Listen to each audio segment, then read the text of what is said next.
Broadway is closed right now from 40th all the way down to 38th. You can probably hear the sirens as it's still a very active scene. You can see a lot of first responders there, still searching the Potomac, searching for survivors, searching for the crew. Here at the airport, we're right in front of a temporary memorial for the victims of the crash. We've seen folks coming up, writing notes. This is the Cunningham's house, but next door, across the street, even down the block, houses are destroyed and windows are just blown out. Any attack like this sends shockwaves through the Jewish community, but Sarah was from here in the metro. The drivers are having difficulty getting around the about 100 people who have kind of taken up the entire intersection. Here on Trail Ridge Road, a tree fell directly on this house. It's just because of how high that it's accumulated. I'm just standing here on the corner outside of our station and it's pretty much already up to my shins. But the confrontation may have actually started about a mile away. Why would someone call 211 in the KC Metro?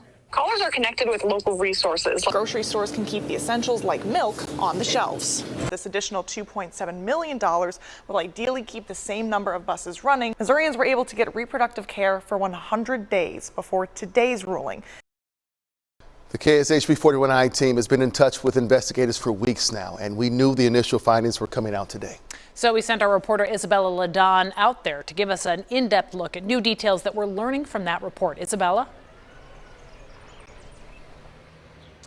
Caitlin and Kevin, the report points out a few issues with the gas company Liberty Utilities, and specifically this area behind us where they allegedly did not mark where a gas line was. We know that emergency personnel crews were here for about 3 hours before the explosion happened, but questions remain about why this business was notified, but none of the other houses on the block knew anything about it. Jacob Cunningham and his 10-year-old daughter, Cammie Lamb, are recovering from an unimaginable loss. Their home on Franklin Avenue completely gone, and 5-year-old Alistair Lamb taken too soon. He will be in pain the rest of his life, not only physically, but emotionally, from losing his son in this tragic accident. That's Jacob's mom, Kathy Woods. We sat down just a few days after the explosion. That's our family, and someone needs to speak for them. And right now, that's my responsibility. According to the NTSB, Liberty Utilities marked its underground gas lines 2 days before Alfred construction contractors started digging. But crews didn't identify or mark an uncapped gas main section. That's the area contractors hit on April 9th. But that leaves a lot of questions to answer. Missouri's 811 executive director wonders what failing to mark means and if there was a stub line that affected the locating process. So we find out the answers to those questions. Was there awareness of that stub line? That'll bring a lot more clarity to it, whether there's the likelihood of this could be prevented. The Lexington Fire Department arrived on scene around 4:20 on Wednesday afternoon, shortly after the gas line was hit. Crews tried to squeeze off the leaking line, but gas was still flowing. They do not mention how the gas got into the house.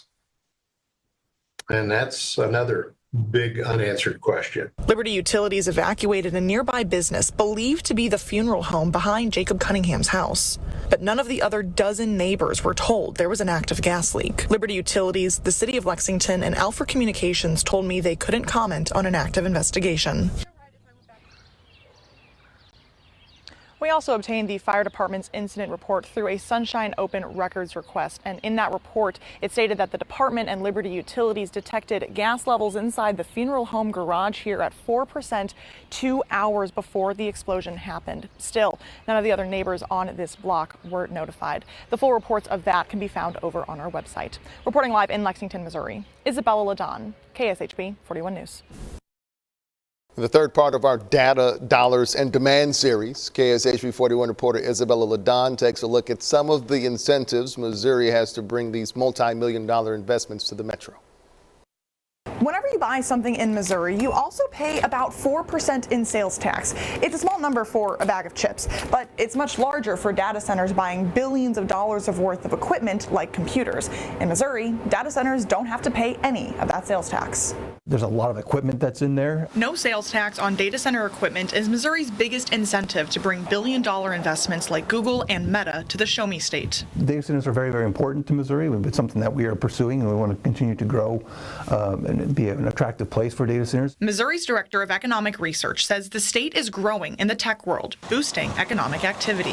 While data centers only employ around 100 people once fully complete, Pinkerton says they're anticipating more businesses to follow the data centers. They have a pretty large multiplier. So every job that we get in a data center, there's 6 other jobs that are created elsewhere in the economy because they're so important and integral to the entire economy. Sales tax exemptions aren't unique to Missouri. You can find them in most states that are considered tech hubs, like Virginia. This is a very profitable subsidy to companies. Kasia Tartenska is a research analyst with nonprofit Good Jobs First. She says while tax exemptions are beneficial to big tech, it doesn't have the same return for state budgets. There's less money to spend on very important public services, such as public healthcare, public schools, infrastructure development. Missouri tracks the dollar amount of taxes not collected. The most recent financial statement shows every other tax abatement amount, but data center sales tax exemptions are confidential. We don't really know how much they cost local communities. But a report from Virginia's Department of Taxation gives us an idea. Data center companies saved more than $903 million from sales tax exemptions, money that therefore didn't go into the Commonwealth's general revenue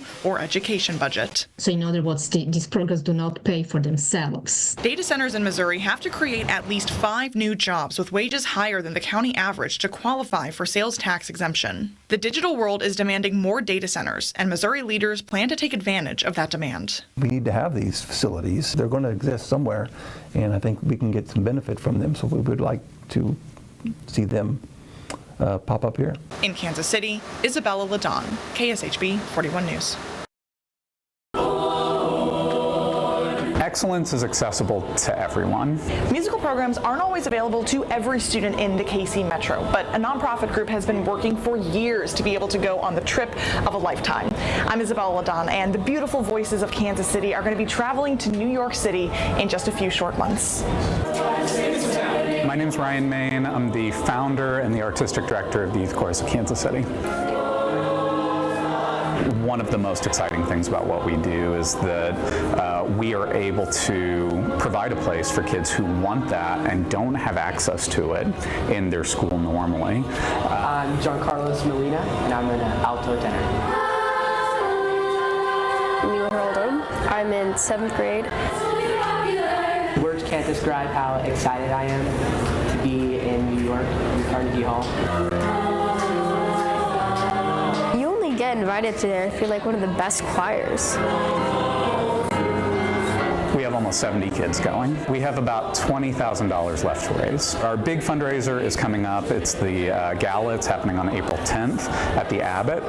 That's going to be what we're hoping is kind of the thing that puts us over the finish line.